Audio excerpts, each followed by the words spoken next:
Entender a harmonização entre vinho e alimento é uma aventura cheia de caprichos e que requer de você uma certa noção de como aquele prato irá combinar com o vinho que você possui.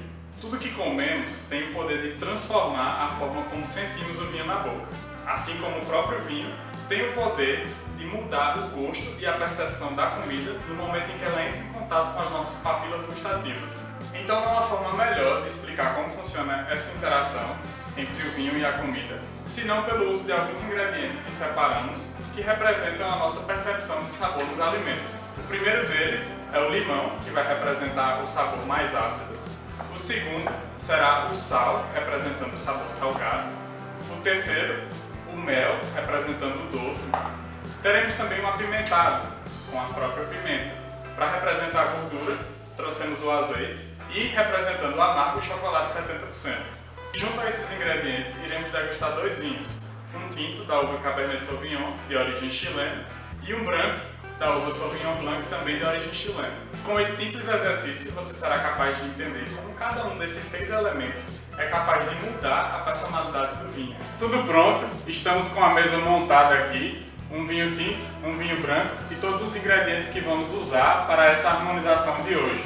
Estou aqui com a minha convidada, Alissa. Ela é uma entusiasta, uma apreciadora de vinhos e vai me ajudar a identificar qual alimento interfere mais com um determinado vinho e qual combina mais. Então iremos entrar de fato na harmonização.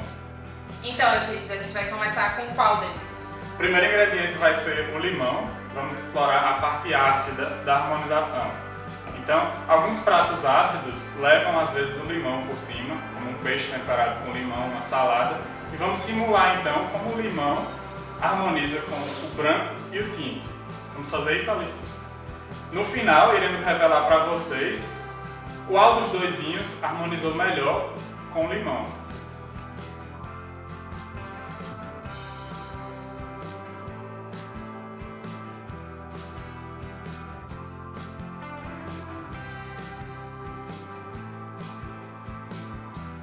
É isso aí, chegamos à conclusão de que o limão combina melhor com o vinho branco.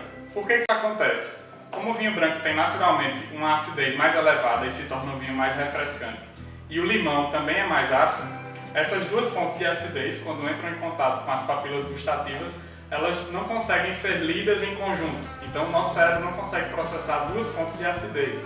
Por isso, a acidez do vinho acaba aniquilando a acidez do limão. Foi isso que aconteceu com você, Alissa?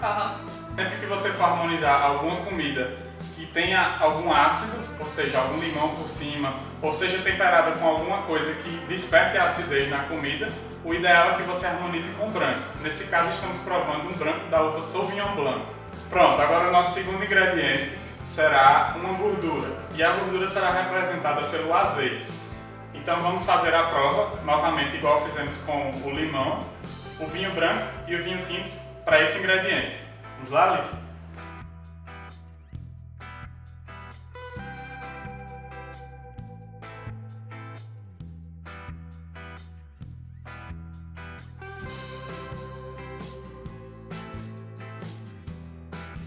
Certo, chegamos a uma conclusão para o azeite. Sozinho, o azeite acaba não combinando muito bem com nenhum dos dois vinhos. Porém, no tinto há uma maciez maior, porque essa gordura, em contato com os taninos do tinto, acaba sendo amaciada. Então você consegue ter uma percepção melhor do azeite e também do vinho. Com o branco, o azeite acaba desaparecendo e você não sente muito bem essa percepção. Isso, ele tira totalmente a gordura. Se você pretende harmonizar, então, um vinho tinto com alguma comida mais gordurosa que leve uma quantidade de azeite por cima dela, essa é uma combinação ideal. Não tanto o branco, mas o tinto. Então algumas sugestões de harmonização seriam um bacalhau temperado com azeite, uma massa que leva queijo... Polvilhado também não. Uma massa que leve um queijo ralado por cima e também com alguns fios de azeite.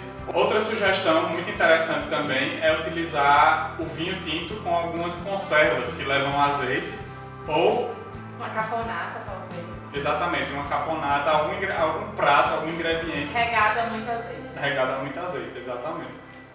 Terceiro ingrediente será o sal. A maioria das comidas que utilizamos e comemos hoje em dia são temperadas com uma certa quantidade de sal. E vamos fazer o mesmo experimento, prová-lo com o branco e com o tinto. E no final passamos a decisão para vocês de qual harmonizou melhor.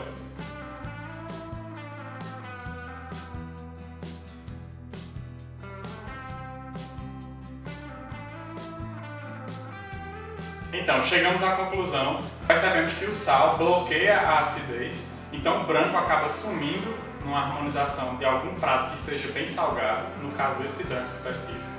E quando provamos o tinto de Cabernet Sauvignon, esse sal ele já não é tão realçado e ele acaba ficando harmônico. Então você sente muito do vinho e sente muito do sal também.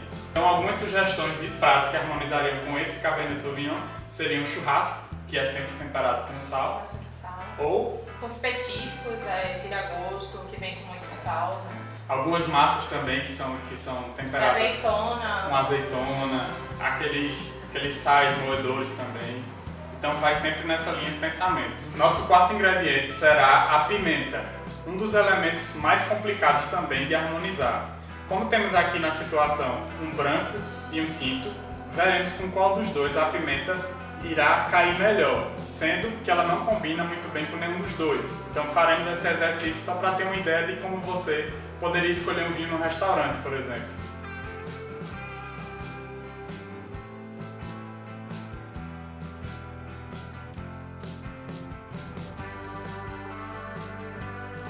No então, México não se come vinho. Essa foi a harmonização mais complicada até agora. Não conseguimos encontrar em nenhum dos dois vinhos uma harmonia com esse ingrediente que é a pimenta.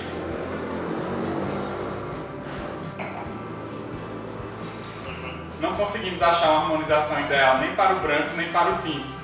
Então, chegamos à conclusão de que a pimenta é realmente muito difícil de ser harmonizada. Se aqui na situação tivéssemos um espumante mais doce e menos alcoólico, a sensação de queimação que é causada pela pimenta seria reduzida, o que não aconteceu com nenhum desses dois. Então, se você... O tinto, inclusive, elevou a sensação de queimação. Então, você vai colocar o vinho e com aquela pimenta na boca você vai sentir tudo ardendo muito mais. Então, a dica para quando você for harmonizar a pimenta é escolher um vinho menos alcoólico e também com um certo teor de doçura. Como não temos o espumante aqui, a melhor harmonização no caso seria um espumante moscatel ou um Riesling alemão, que costuma ser mais doce e menos alcoólico também. Chegamos ao quinto ingrediente. Vamos explorar agora a doçura. Então, depois dessa pimenta muito intensa, iremos agora adocicar a questão utilizando o mel. Vamos lá?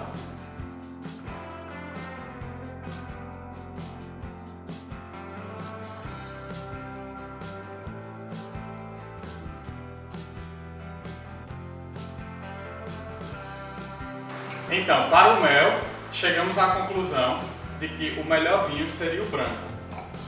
Geralmente, se harmoniza as comidas mais doces com um vinho também mais doce. Como nesse caso temos um branco que é seco, era esperado que essa harmonização não ocorresse bem, o que não aconteceu com o tinto. Se você deseja algumas harmonizações de sucesso com esse vinho e o mel, uma boa dica seria panquecas americanas com mel por cima, fica muito bom. Ou, se você preferir também, um queijo com uma calda de mel por cima. Fica maravilhoso e vai combinar muito bem com esse vinho.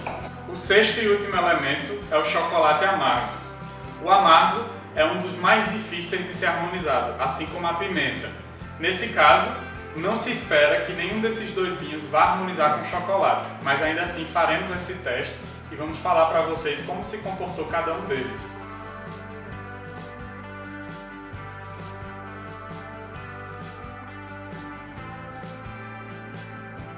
Então, exatamente o que esperávamos. O chocolate não combinou com nenhum dos dois vinhos.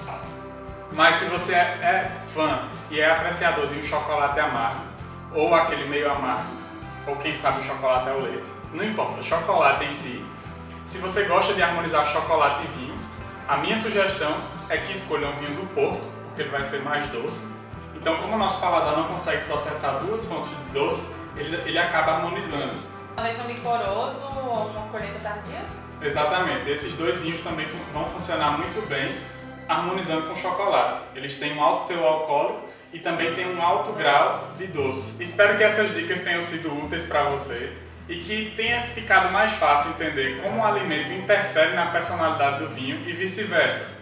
Então a harmonização, ela depende do teste. Se você não tem o hábito de testar os vinhos e testar os alimentos, você nunca vai saber o que combina com o que.